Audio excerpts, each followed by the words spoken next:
Ici l'évangéliste Mario Mascotte qui vous accueille à cette production. Aujourd'hui, nous sommes encore en train de parler concernant ce temps vraiment très spécial qui s'appelle le règne de 1000 ans ou le millénium, comme on s'y réfère habituellement.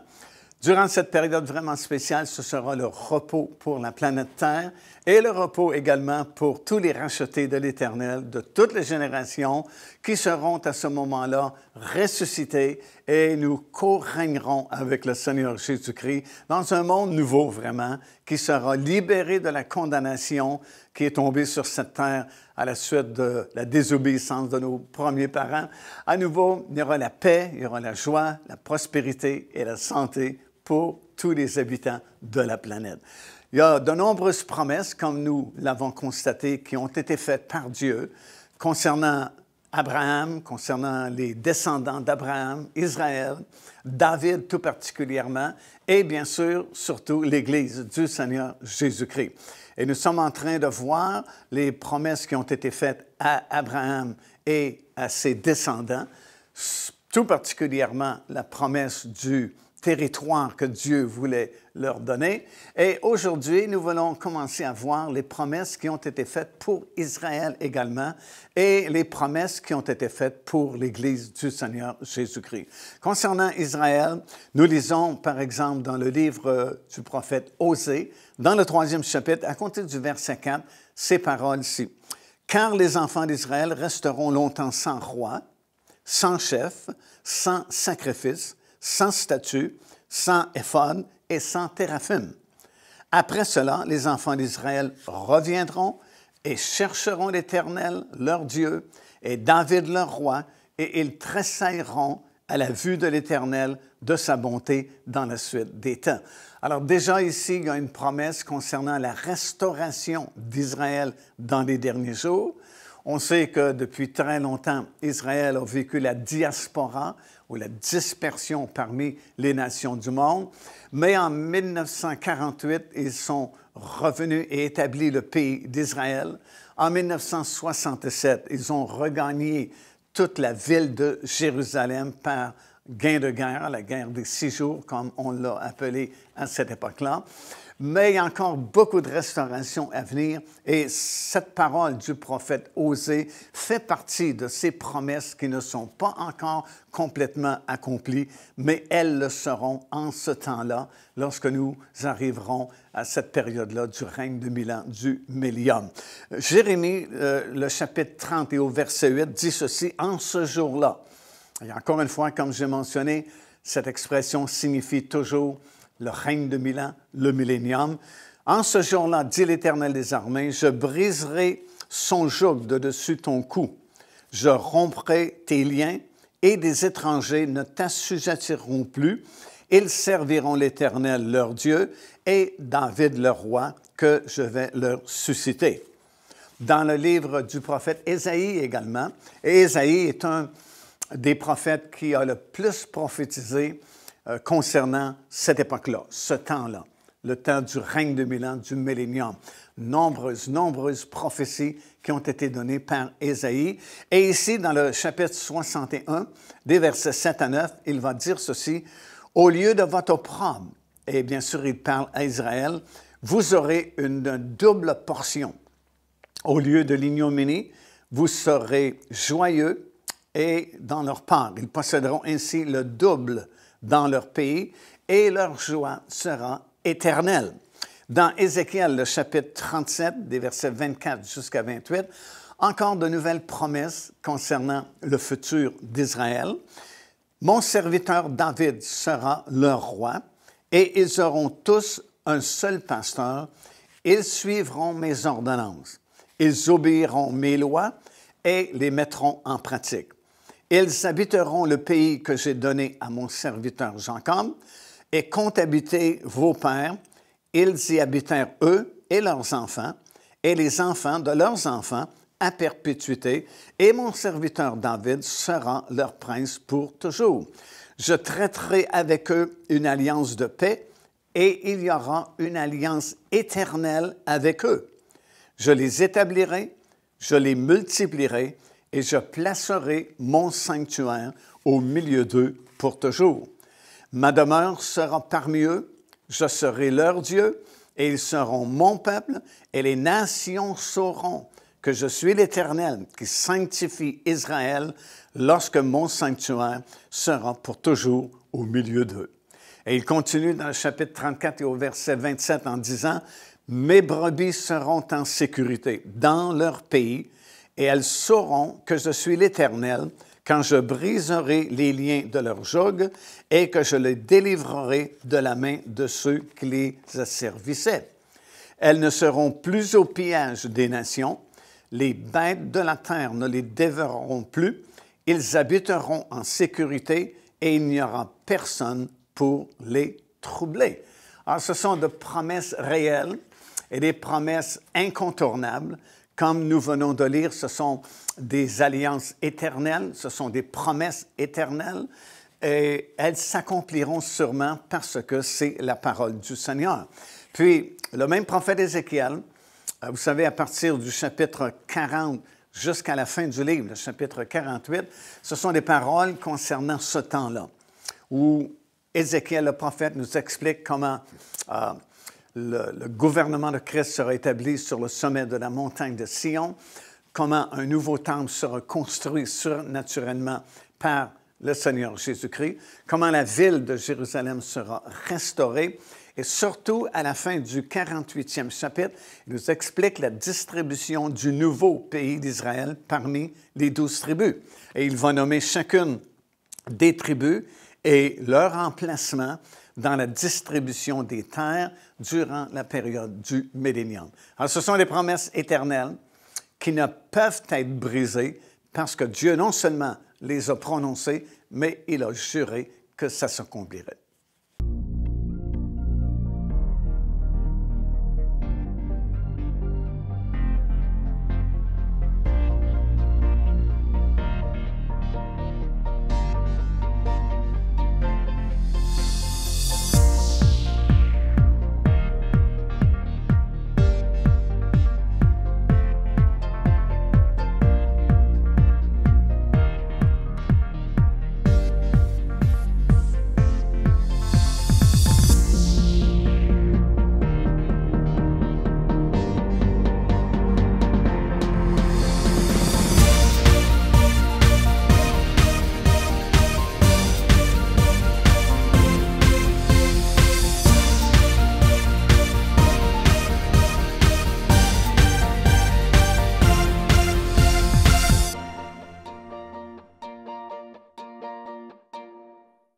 Alors, non seulement il y a des promesses qui ont été faites pour Israël, pour son avenir, mais il y a surtout des promesses qui ont été faites pour nous, les croyants, les membres de l'Église du Seigneur Jésus-Christ.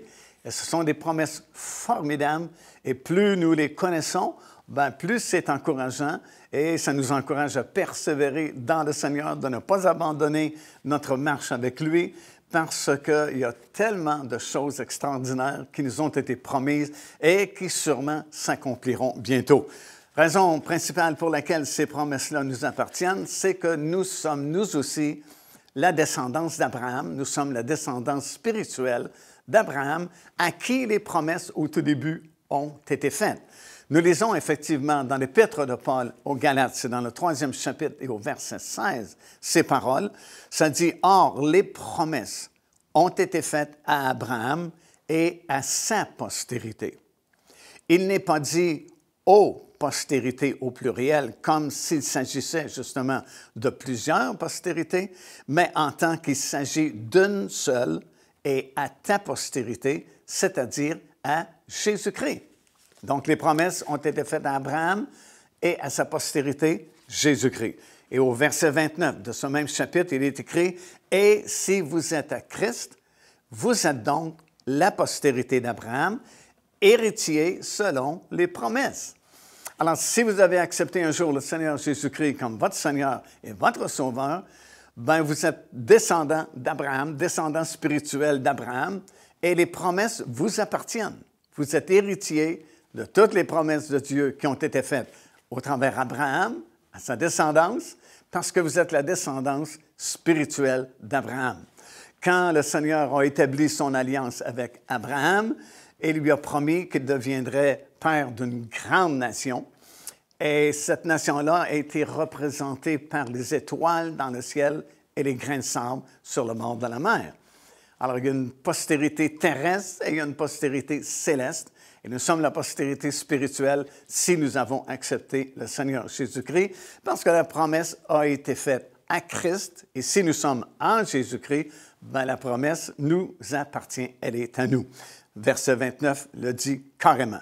C'est pourquoi l'apôtre Pierre pouvait dire dans son épître, lorsqu'il a adressé cette lettre, il a dit « C'est ainsi ». C'est dans 1 Pierre, 1er chapitre, verset 11. « C'est ainsi, en effet, que l'entrée dans le royaume éternel de notre Seigneur et Sauveur Jésus-Christ vous sera pleinement accordée. » Alors, notre entrée, notre accès dans le royaume de Dieu qui sera établi sur cette terre bientôt, premièrement, pour cette première période de 1000 ans, pour ce millénium, l'accès à ce royaume nous est promis, et non seulement il nous est promis, mais nous est assuré parce que nous sommes en Jésus-Christ.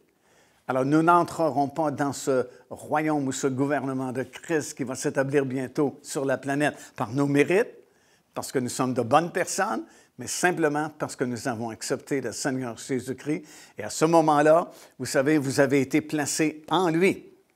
Comme Paul dit dans Galates, si vous êtes en lui, bien, on a été placés en lui, parce que dans 1 Corinthiens, 1er chapitre, versets 30 et 31, ça nous dit ceci, « C'est de Dieu que vous êtes en Jésus-Christ, lequel, de par Dieu, a été fait pour nous sagesse, justice, rédemption, et ainsi de suite. » Alors, ce n'est pas par nos propres forces, ce n'est pas par nos propres mérites, ce n'est même pas par nos actes religieux, pas parce que nous sommes de bonnes personnes, c'est parce qu'un jour, on s'est repenti, on a accepté le Seigneur Jésus-Christ, et Dieu nous a pris et nous a placés en Jésus-Christ.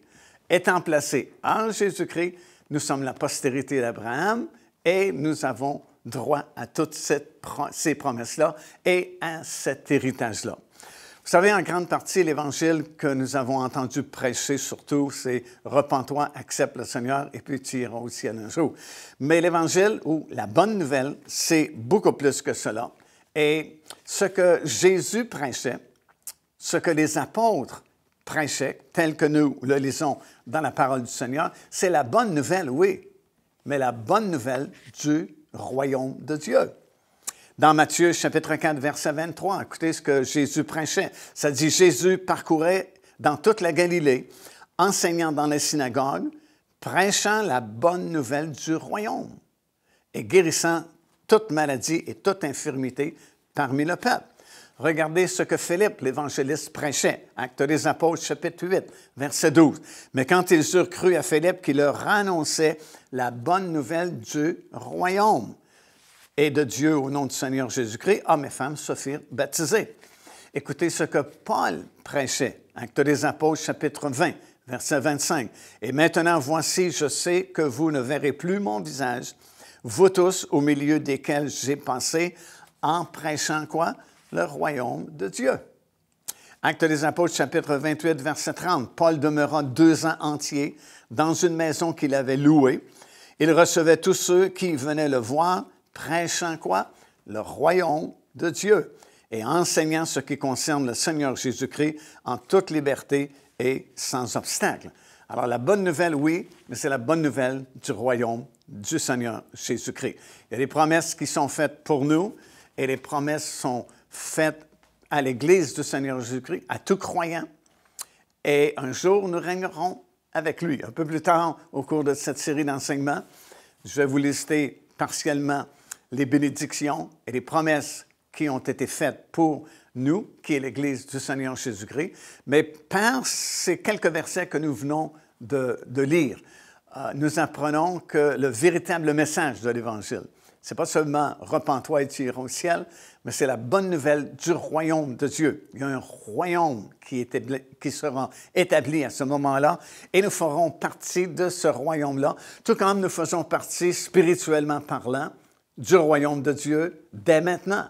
Mais un jour, ce royaume-là sera physique, sera réel, littéral sur cette terre et nous ferons partie de ce royaume-là, du gouvernement de Christ qui régnera à ce moment-là sur toute la terre.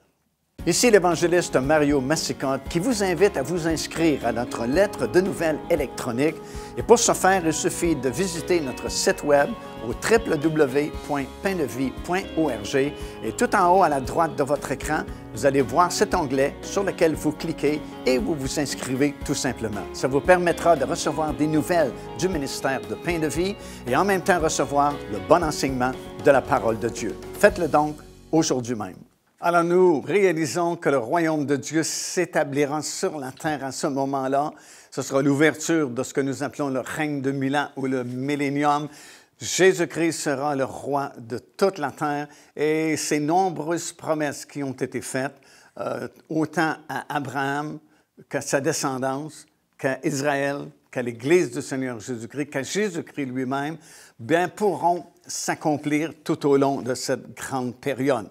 Ce sera l'accomplissement également de la parole donnée par le prophète Nathan à David, parce que David aura un rôle très important à jouer durant la période du millénium. Son trône sera assuré et il ne manquera pas de successeurs comme nous avons lu dans la parole du Seigneur.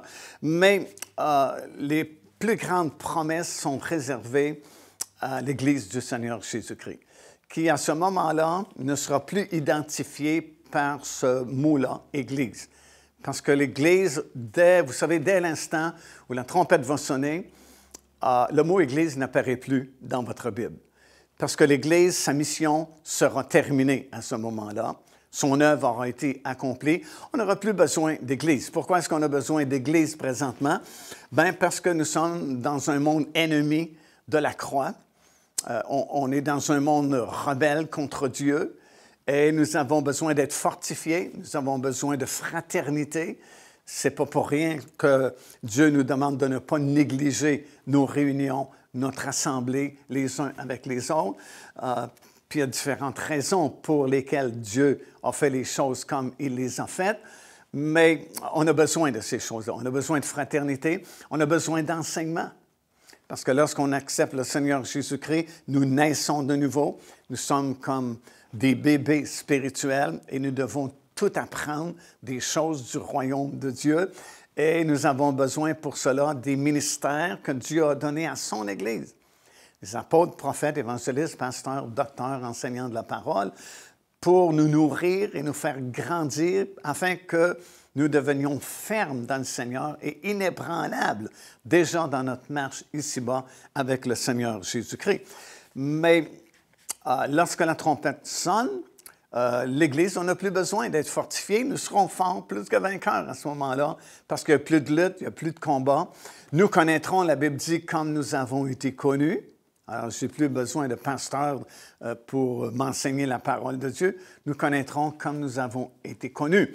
On n'aura plus besoin d'évangélistes parce que tous ceux qui devaient être sauvés seront sauvés à ce moment-là.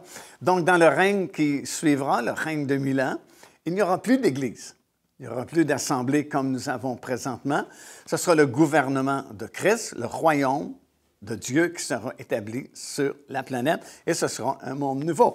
Et souvent, nous, les chrétiens, parce qu'on est absorbés par beaucoup plus les choses du monde que les choses spirituelles, on n'a qu'une très vague idée de la richesse de l'héritage qui nous attend un jour. Alors, écoutez bien ceci. C'est dans Daniel chapitre 7 et verset 27. Ça dit « Le règne, la domination et la grandeur de tous les royaumes qui sont sous les cieux. » Vous pouvez prendre toutes les richesses incroyables de tous les royaumes qui sont sous les cieux, partout dans le monde présentement, leur gloire, leur autorité, leur puissance, leur richesse. Et ça dit, tout cela, ce sera donné au peuple des saints du Très-Haut. Son règne est un règne éternel, et tous les dominateurs le serviront et lui obéiront. Je ne sais pas si vous avez bien compris.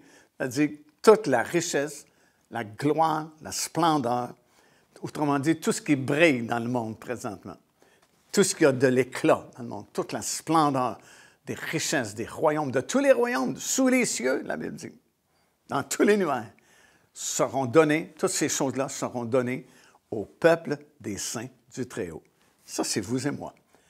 Un jour, quand le Seigneur sera revenu, les choses ne seront vraiment pas du tout comme elles le sont présentement. Et tout ce qui est sous l'autorité de Satan présentement, parce que vous lisez dans l'Évangile de Luc, lorsqu'il a répondu à Jésus que toute cette gloire du monde, toute cette richesse et la puissance des gouvernements de ce monde lui a été donnée, bien, ce n'est pas Dieu qui a donné ça à Satan, c'est par la chute de nos premiers parents dans le Jardin d'Éden. On a transféré ce pouvoir et cette autorité que nous avions sur la planète à Satan, qui est devenu le Dieu de ce siècle, comme la Bible l'appelle, mais pas pour toujours, pas indéfiniment. Très bientôt, les choses vont changer et c'est vous et moi qui allons hériter de toute cette gloire, cette richesse, parce que ce sera donné aux saints du Très-Haut, autrement dit, à vous et moi. Éphésiens 1er chapitre, verset 11, ça dit « Je prie afin que Dieu vous donne la gloire, un esprit de sagesse plutôt, de révélation, afin que vous puissiez voir ces choses-là, comme on a déjà mentionné. » Et dans 1 Corinthiens, chapitre 15 et le verset 19, Paul nous explique, c'est la raison pour laquelle nous ne devons pas marcher selon les choses que nous voyons avec nos yeux physiques, mais nous devrions avoir nos yeux fixés sur l'au-delà, fixés sur cet héritage qui arrive bientôt pour nous, parce que ça, c'est certain.